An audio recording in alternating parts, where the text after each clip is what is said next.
김남주 목사님과 함께하는 깊이 읽는 팔복 구역 공부를 시작합니다.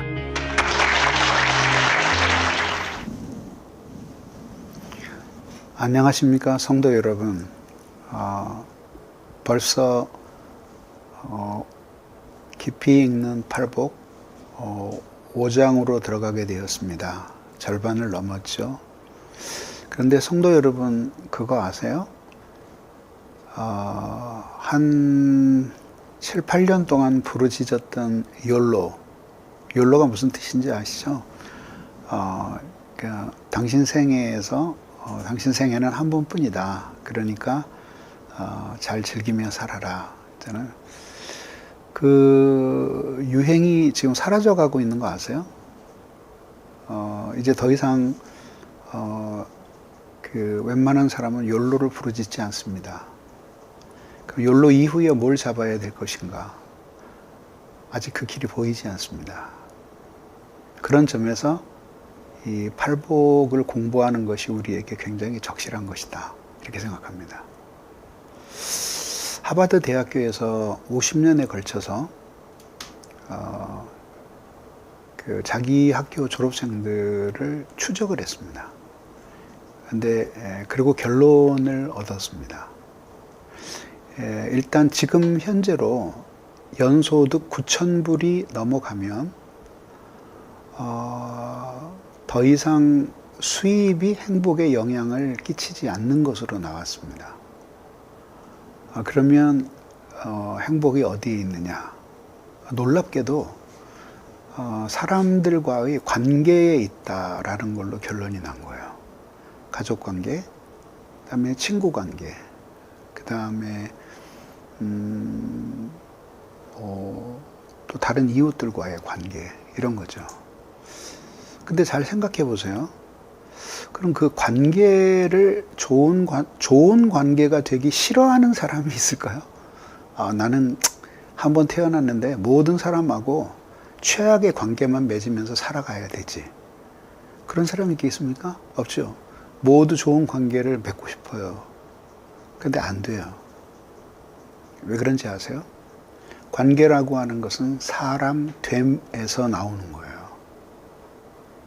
그러니까 내가 유난히 재수없게 이상한 사람들만 만났기 때문에 불행하다라고 생각하는 사람은 앞으로도 계속 불행할 거예요.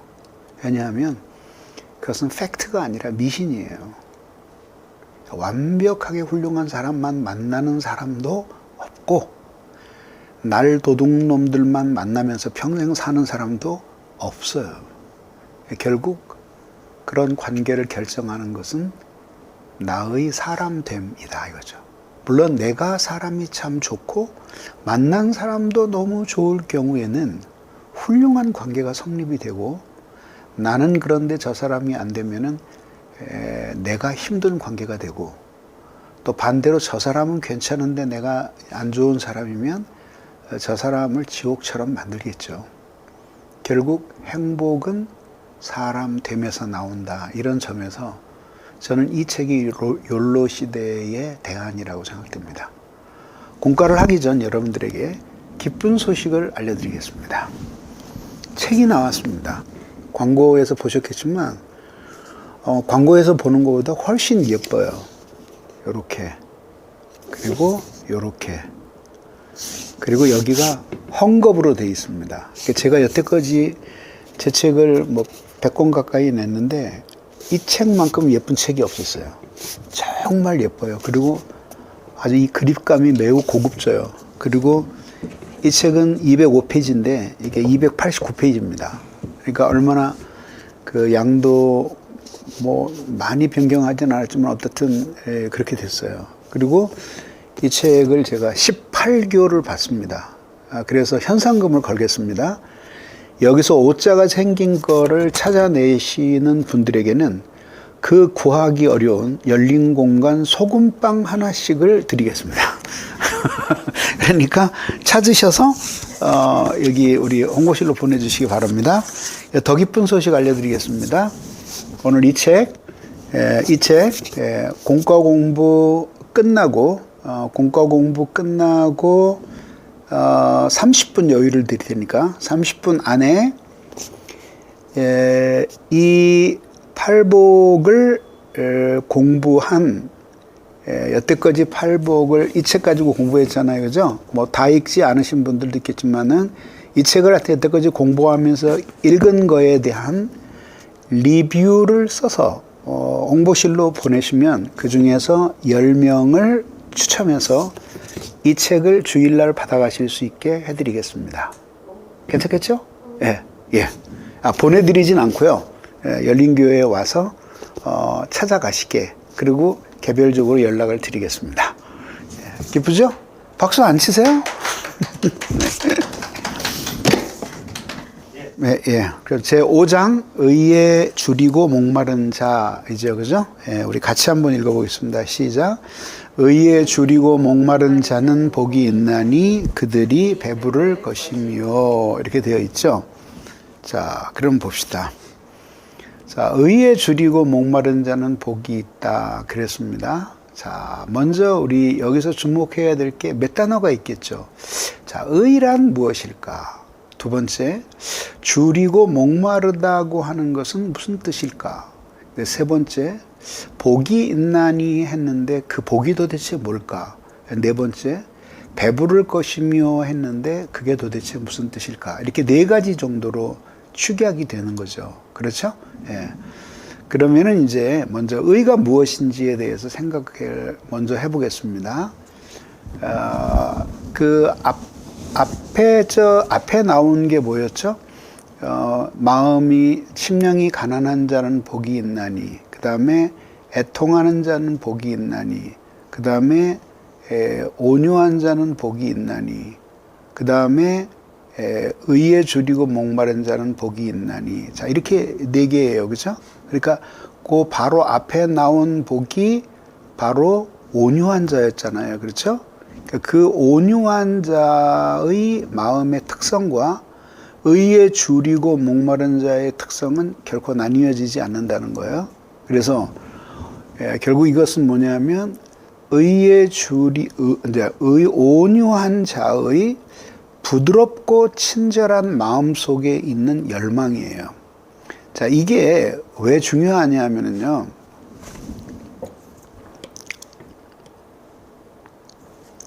자, 오늘날 잘 들어보세요. 오늘날 정의에 목마르다 하는 사람들을 한번 보세요. 모두 그렇지는 않지만 굉장히 많은 수의 사람들이 정의를 부르짖는 사람들의 마음에는 어떤 원한이나 미움, 그리고 복수심 같은 것들로 가득 차 있는 게 느껴지지 않아요? 그러니까 정의를 바라는 그들의 마음이 나쁘다는 게 아니라 그 온유한 마음과 정의가 얼마나 하나가 되기 어려운지 하는 것을 보여주는 거죠. 이해되시죠? 그죠? 그런 점에서 사실 이 세상에서는 이 두 가지가 양립하기 굉장히 어렵다, 이렇게 보는 거죠. 근데 이제 천국 백성의 마음의 성품은 온유하면서도 동시에 정의를 추구하는 마음이기 때문에 그래서 쉽게 불의에 굴복하지 않고 무골호인처럼 이래도 좋고 저래도 좋은 그런 마음은 하나님의 백성의 마음이 아니다, 이런 이야기예요. 두 번째, 의에 줄이고 목말랐다는 건 뭐냐면은 간절히 열망한다는 거죠. 강렬하고 절실하게 열망한다라는 뜻입니다. 그러니까 이 배고픔과 목마름은 대체할 수 없는 욕망이에요. 그래서 배고픈 것은 무엇과 바꿀 수 없어요. 그러니까 배는 고프지만 좋은 경치를 보여줄 테니까 위로를 삼아라.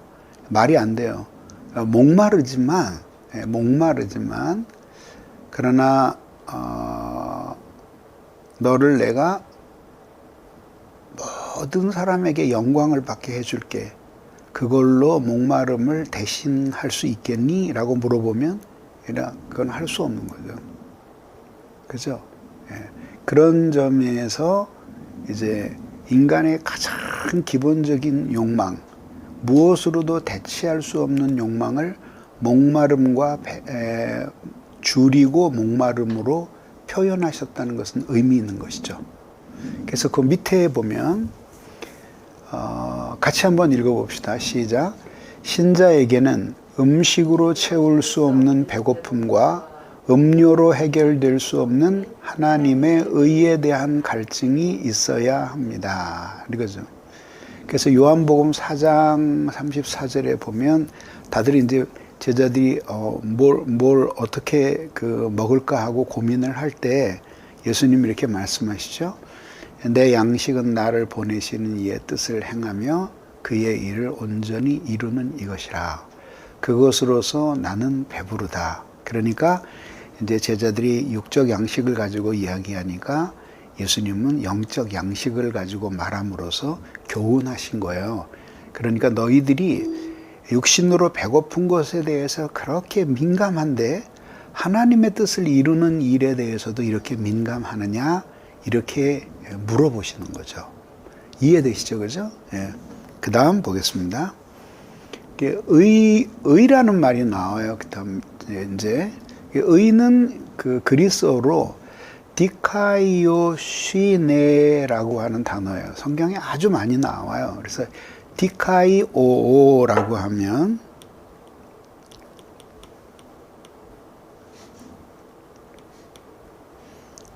이렇게 하면 이게 원형이 돼요. 그래서 이게 사실 그리스어를 많이 알면 영어 단어를 거저 이렇게 먹고 들어가요. 굉장히 유사한 단어가 많기 때문에요. 자, 그런데 이 디카이오스이네 그러면 이건 의예요. 의. 예, 그러면 그 의가 무슨 뜻이냐면은 이런 거예요. 책망받을 것이 없는 무죄한 상태. 예, 그래서 예를 들자면 다니엘을 모함하기 위해서 그 정적들이 다니엘의 모든 걸 조사했잖아요. 근데 어때요? 뭔가 아무것도 찾아내지 못했어요. 그게 의로운 상태예요. 그것은 옳음 혹은 허물이 없음 이런 거죠. 그 한 예가 마태복음 20장 19절에 빌라도의 아내가 예수를 믿는 사람은 아니었던 것 같은데 예수를 처형하는 것을 굉장히 두려워했어요. 왜냐하면 자기가 보기에는 예수님이 잘못한 게 없어요. 근데 자고로 그 의로운 사람을 해롭게 하면 그 해를 자기가 받는다라고 하는 것은 인류의 보편적인 양심이에요. 그래서 뭐라 그러냐면 저 옳은 사람에게 아무 상관도 하지 마십시오 라고 할 때 그 옳은 사람이 예수였죠. 그 옳은 상태, 그게 의다 이 얘기죠. 그래서 도표에 보면 의에 줄이고 목마른 사람이에요. 의에 줄이고 목마른 사람인데 이거는 이 사람이 가지고 있는 어떤 성품 때문에 의에 줄이고 목마른 거예요. 그렇겠죠? 그 사람은 복이 있다. 이렇게 의에 줄이고 목마르면 복을 줄 것이다. 그러니까 이거는 현재고 이거는 미래가 아니라 동시에 의에 줄이고 목마른 상태는 현재적으로 복이 있는 조건이 된다 이런 뜻이에요. 이해되시죠? 그러면 보겠습니다. 자, 이렇게 성경에서는 의를 크게 세 가지로 설명해요. 근데 사실은 엄격하게 말하면 이게 여기에 이렇게 속해 있다고도 말할 수 있어요. 그러니까 이건 좀 더 넓은 의미고 이건 아주 고유한 의미가 되는 거예요. 그게 뭐냐면 이제 우리가 일반적으로 생각하는 건 이거 하나예요. 그래서 뭐냐면 옳다 그러잖아요. 옳다. 옳다 그러면은 이건 뭐예요? 기준이 있어야 되잖아요. 기준이. 예. 여러분 그거 아세요? 우리나라에서는 이렇게 밥을 먹잖아요. 그때 밥그릇을 들고 먹어요? 아니면 밥그릇을 땅에 놓고 숟갈로 먹어요? 후자지요. 그죠? 그리고 우리 어려서 배울 때 밥그릇을 들고 이렇게 밥을 먹으면 재수 없다, 복이 나간다, 경망스럽다 이런 책망을 받았어요. 지금도 보면 아무리 세대가 바뀌었어도 젊은이들조차도 이렇게 밥그릇을 들고 퍼먹지는 않아요. 맞죠? 그죠? 예. 그거는 아주 경망스러워요. 근데 일본은 문화가 반대예요. 일본에서는 이렇게 밥을 놓고 반드시 손으로 들고 먹어요. 근데 놓고 먹으면 굉장히 거만하다라고 해석을 해요. 정말이냐고요? 정말이에요. 믿어도 돼요. 이건 내가 일본 목사님한테 직접 들은 이야기예요. 예. 그리고 내가 일본에 갔을 때에도 여러 번 갔는데 한결같아요. 뭐 이렇게 펄펄 끓는 라면 그런 거는 못해요. 근데 밥 공기는 그 사람들이 이렇게 우리나라는 되게 뜨거운 솥밥 같은 거 좋아하잖아요. 근데 그 사람들은 그런 거 별로 안 좋아해요. 너무 뜨거운 거. 전 세계에서도 그런 거 유별나게 좋아하는 사람은 우리나라밖에 없어요. 예, 근데 저는 솥밥이 좋거든요. 예, 근데 그러니까 솥밥 같은 거는 이렇게 손에 들고 먹을 수가 없이 불가능하지. 또 펄펄 끓는 뜨거운 라면 같은 거는 특수 용기가 아닌 한은 들고 먹을 수가 없어요. 그게 아니라 공깃밥 얘기하는 공깃밥.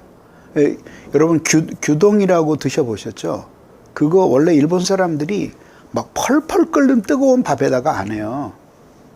한번 일본 갔을 때 좀 놀랬던 적이 있는데 밥 공기하고 계란하고 줘요. 그래서 종업원한테 이걸 어떻게 먹으라는 거냐 그러니까 그냥 깨트려서 밥 위에 얹으시면 돼요. 그리고 이렇게 슬슬 비벼서 드세요 그러는데 그래서 난 당연히 밥이 뜨끈뜨끈하겠지 이러는데 밥이 싸늘해요. 뜨거우면 이렇게 깨트려서 밥을 펼치고 속에다 집어넣고 덮어놓으면 다른 거 먹을 동안에 익을 거 아니에요. 근데 아니에요. 이게 비린내 나서 어떻게 먹나 그런다. 그래도 한번 해보래. 맛있을 거래. 그래서 깨트려서 그 차가운 밥에다가 넣고 비볐어요. 이제 천천히. 근데 중독됐어요. 3일 동안 먹는데. 그래서 집에 와가지고도 몇 번을 그렇게 해 먹었어요. 근데 뜨거운 밥에 할 때는 이 계란이 익어버리는데 찬밥에다가 계란을 집어넣으니까 이게 익지를 않으면서 밥알 속으로 이 계란 성분이 들어가는 거예요. 여러분 느끼기에 아이고 그걸 어떻게 먹어 그러죠? 한번 해보세요. 3번 먹기 전에 중독될 겁니다. 그리고 이렇게 한참 비비면서 기다리면 미끌미끌한 성분이 싹 없어져요. 아무튼 일본 사람들이 이거 손으로 들고 먹는 게 그게 예의예요. 자, 그러면 도대체 그 기준을 어디다 정할 것인가? 우리가 어떤 행위가 옳다, 옳음이 의다라고 할 때 그 기준을 어디서 정할 것인가? 이게 문제잖아요. 그게 이제 율법이에요, 율법. 그래서 이제 어떻게 되냐면요. 하나님의 말씀 그러잖아요, 이렇게. 하나님의 말씀이 2개로 이루어져요. 하나는 율법, 하나는 복음이에요. 이 2개를 합쳐서 하나님의 말씀이라고 부르는 거예요. 이해되시죠? 그래서 결국은 정확히 말하면은 이게 율법에 부합한 상태예요. 율법에 부합한 상태. 더 넓게 말하면 율법과 복음에 나타난 하나님의 뜻에 합치된 상태 얘기예요. 어떤 사람은 성경 가르친 다음에 반드시 윤리를 가르쳐야 된다 이렇게 생각하거든요. 근데 그게 아니라 율법을 그러니까 하나님의 말씀을 잘 가르치면 그게 곧 그 안에 이미 윤리가 들어있는 거예요. 그래서 이제 이게 율법에 부합한 상태라고 한 건데 이건 뭐냐면 구약의 개념에서 보면 당시 신약이 없으니까 율법이잖아요, 율법. 율법에 나타난 하나님의 뜻에 합치된 상태. 그게 바로 의롭다 이 뜻이에요. 자, 이거 이해되시죠? 이건 이해 못할 게 없죠. 근데 이제 그 다음이 문제예요. 다음에 뭐냐면 이제 은혜의 더 깊은 상태예요. 그래서 이건 뭐냐면 하나님의 은총 용서하시는 사랑으로 얻는 의예요. 그래서 이제 이게 다윗과 그 다음에 시편의 기록자들이 이 개념을 많이 사용해요. 그래서 왜냐면 다윗도 죄를 짓잖아요. 근데 죄를 지었을 때 가장 가슴 아파하고 염려했던 게 뭐냐면 자기가 이 죄로 인해서 하나님 앞에 모든 악인들 중에 한 사람으로 여김을 받으면 어떻게 할까라는 두려움이 엄습했어요. 근데 하나님이 그렇게 다뤄주시지 않으셨어요. 왜냐하면 회개했고 하나님의 은혜를 간절히 구할 때 용서해 주심으로 그를 의롭다 이렇게 여겨주신 거였죠. 그런데 이것으로 충분했다면, 다시 말하면 이것으로서 의가 충분했다면 계속 그렇게 하시면 되잖아요. 뭐가 필요 없어요? 그리스도의 구속이 필요 없겠죠. 그래서 이제 여기에서 또 다른 의를 이야기하는 거예요. 그래서 사도 바울이 로마서 3장 21절에서 또 다른 의가 나타났으니 하면서 새로운 의를 말하잖아요. 그 의는 이제 율법과 대조되는 의예요. 그게 뭐냐면 그리스도로 말미암는 복음의 의예요. 그래서 이것을 율법적 의라고 이야기하고 조노의 목사님이 요거는 복음적 의라고 이야기하는 거죠. 근데 이거는 이제 이 사이에 있는 거죠. 넓게 보면 이 안에 들어가는 거고, 그 다음에 좁게 보면 이 안에도 들어가는 거죠. 그래서 이 2번은 이제 1번, 2번, 3번에는 2번은 3번의 그림자가 되는 거예요. 그래서 사실 두 개가 신학적으로 통하는 거예요. 명쾌하죠? 안 그래요? 그러니까 요거하고 요거 두 개만 이야기하면 사실은 이런 구약의 예들이 설명하기가 좀 어려워져요. 근데 요렇게 세 개로 나누어서 설명하면 명쾌해지는 거예요. 자, 그래서 어떻게? 이제 인간은 말이죠.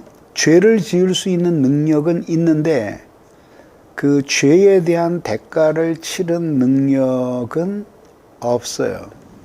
그게 문제죠. 없어요. 그 능력이 안 돼요.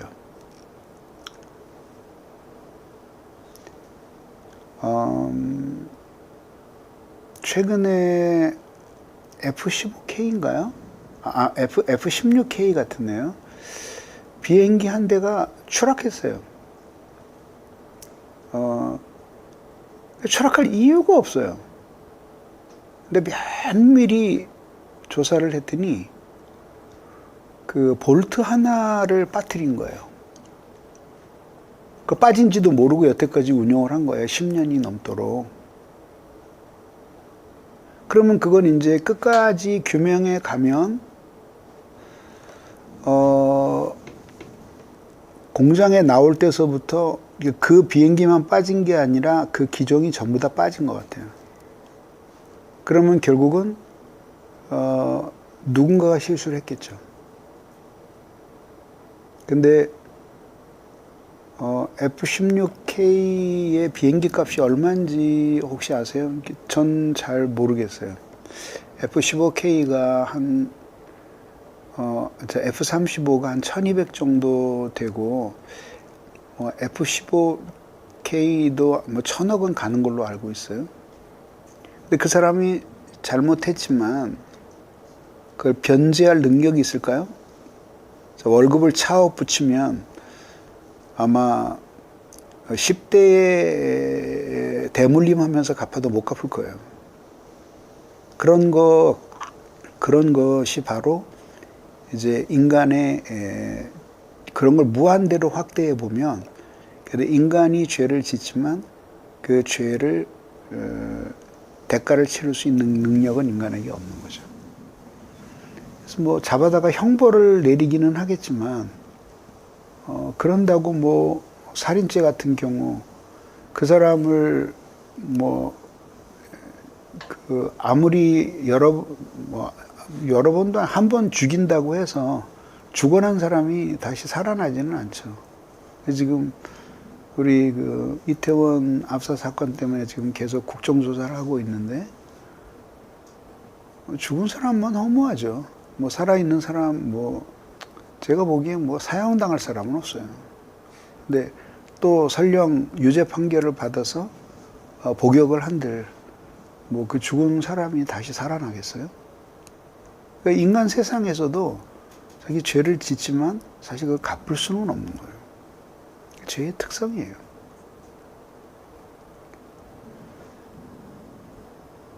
그래서 결국은 인간이 그 자기의 행위로서는 의롭게 될 수가 없어요.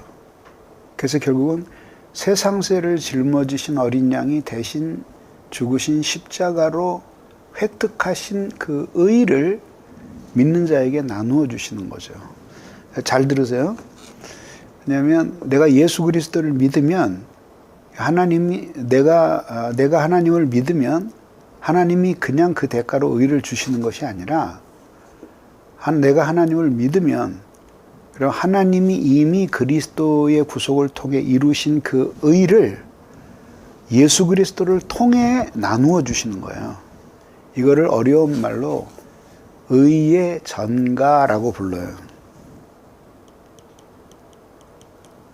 이게 뭐냐면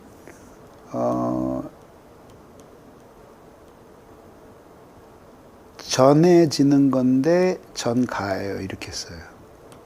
의의 전가요. 네 책임을 나에게 전가하지 마라 그러잖아요. 그 전가요.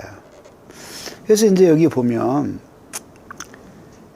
죄인이 율법을 지켜 의롭게 된다. 뭐 이런 명제가 있잖아요. 이거는 그 자체가 모순이에요. 왜냐하면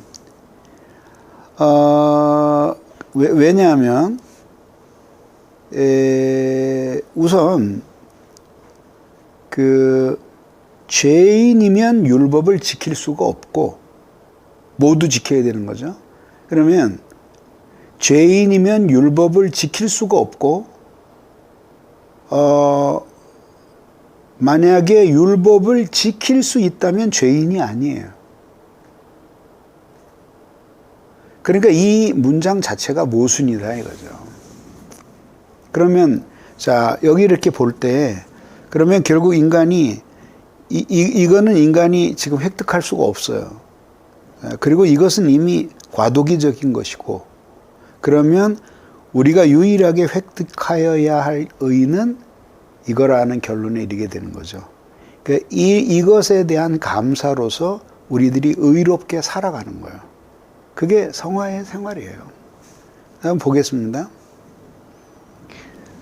다음에 2번입니다. 죄인을 의롭다 여겨주시는 하나님의 의. 이거는요, 굉장히 명문이에요. 이거는 여러분들이 거의 외워두셔야 할 정도의 명문이에요. 이게 아우구스티누스의 삼위일체 중 나오는 이야기거든요.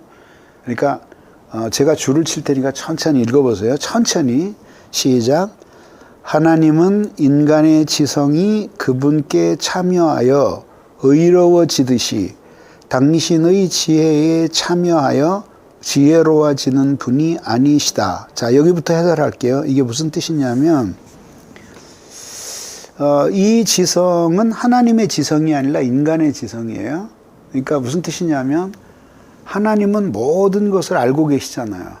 그 심지어 하나님은 당신 자신에 대해서도 모르는 것이 없어요. 근데 하나님은 무한하셔요. 그러니까 하나님이 무한하실 뿐만 아니라 하나님의 지성도 무한하셔서 하나님이 당신 자신에 대해서 내가 이런 존재였구나라는 것을 다시 깨닫는 법은 없다. 얘기예요. 자, 그러면 자신에 대해서 다 알고 나면 재미가 없어지지 않겠어요?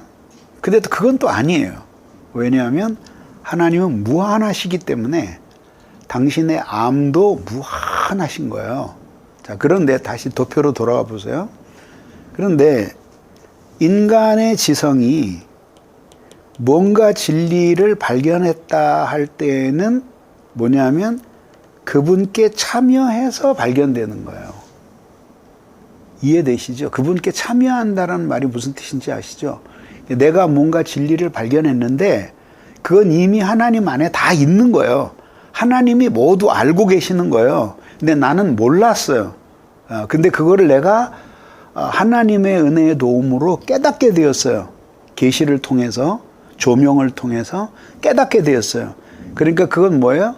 내가 당신의 지혜에 참여하는 거죠. 그래서 의로워지는 거예요. 이해되죠? 어려워요? 어렵지 않죠?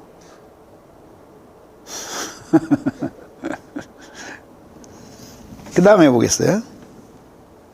자, 1거부터 시작.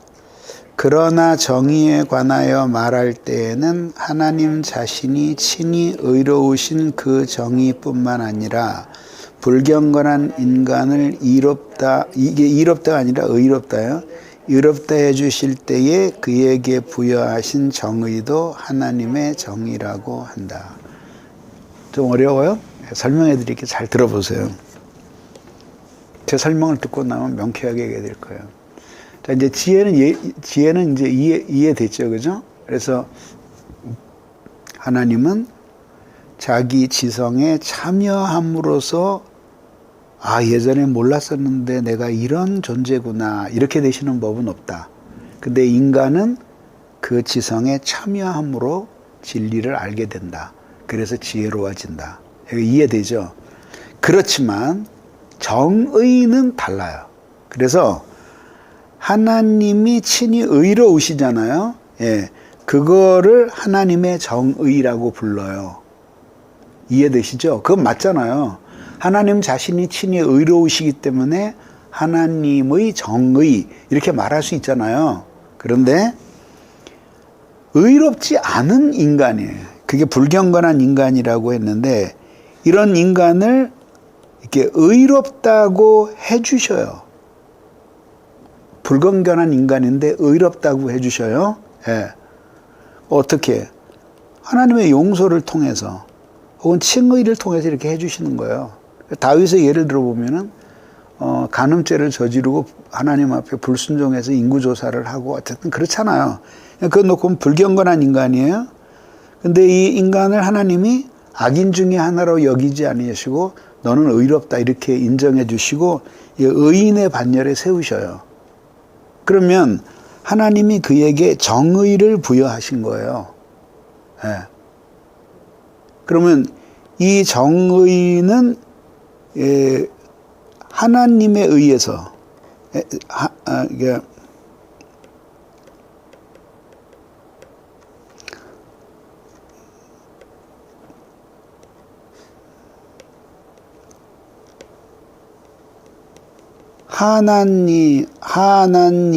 의해서 하나님에 의해서 그리고 무엇을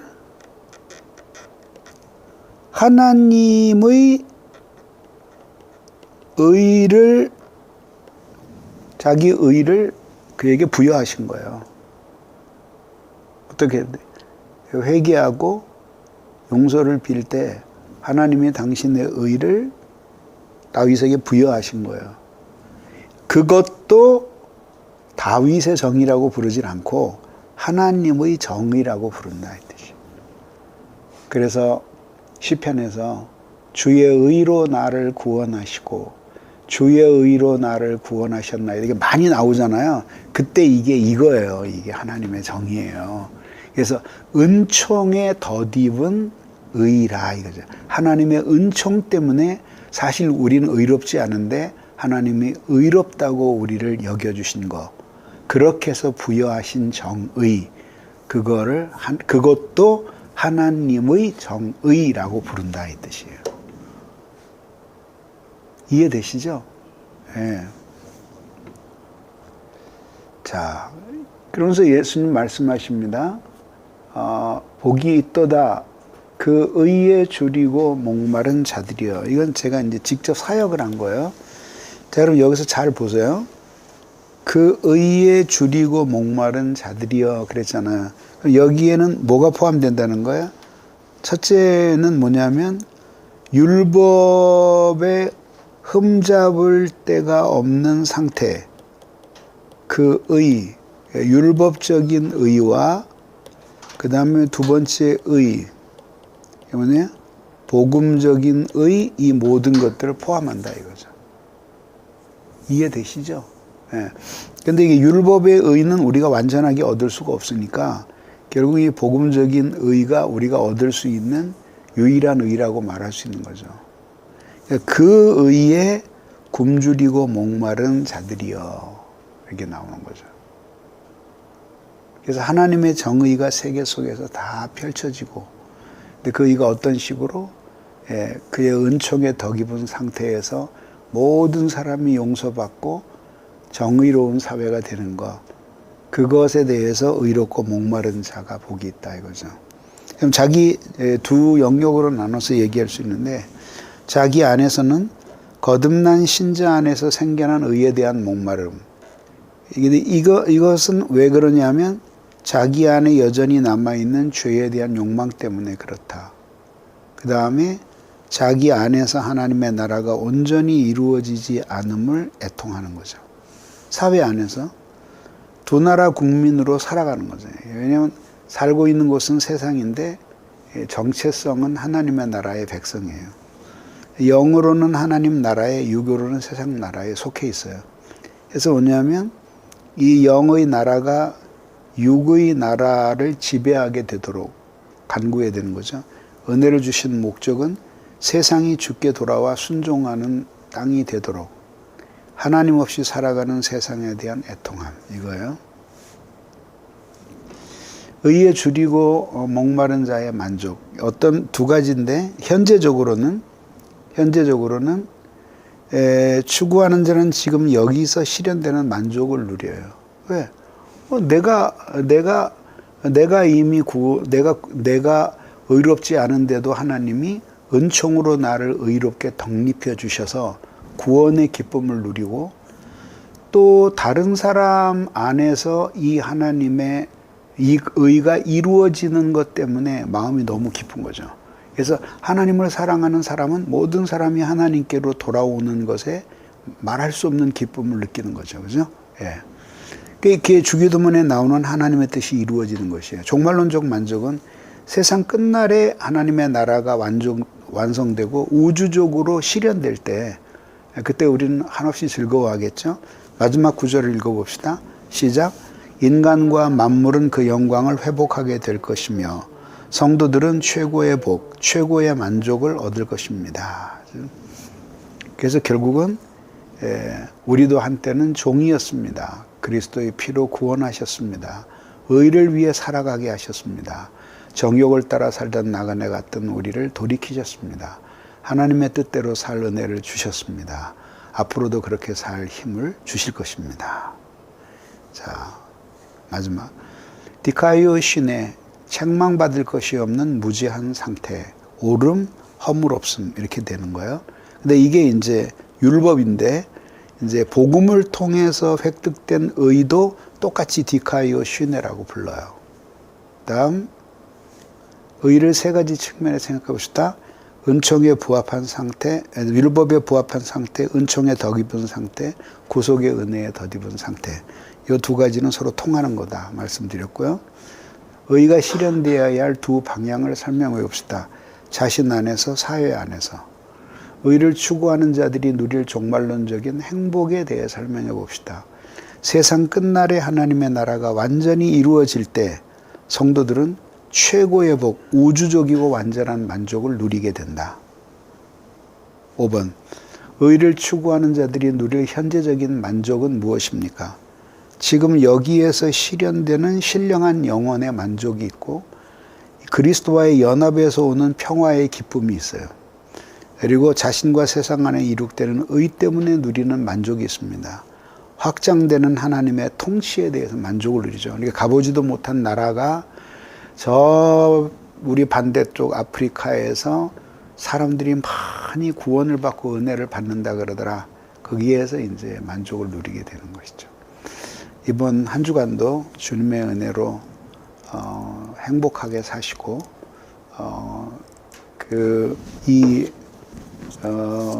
팔복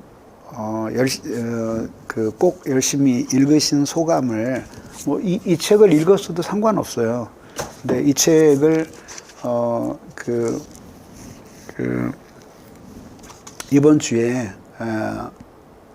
지난주에도 광고가 나갔지만은 이번 주에 혹시 이 책을 교회에 오셔서 구입하게 되면 이 책이나 읽고 그리고 그 인터넷에 들어가서 SNS에다가 그 리뷰를 올려주시면 대단히 감사하겠습니다. 그리고 참 생명의 말씀사에서 이 책을 이제 출간을 했는데요. 이 책 사시는 분들에게 3,000원짜리 굿즈를 드린답니다. 여태까지 드린 것 중에 최대인데 아주 예쁜 파우치백 3,000원짜리를 준비했다 그래요. 그러니까 떨어지기 전에 예스24나 교보에 들어가서 주문하셔서 할인도 받으시고 또 많이 사시기를 바랍니다. 책 광고해서 미안합니다. 네, 승리하는 하루 되시기 바랍니다. 감사합니다.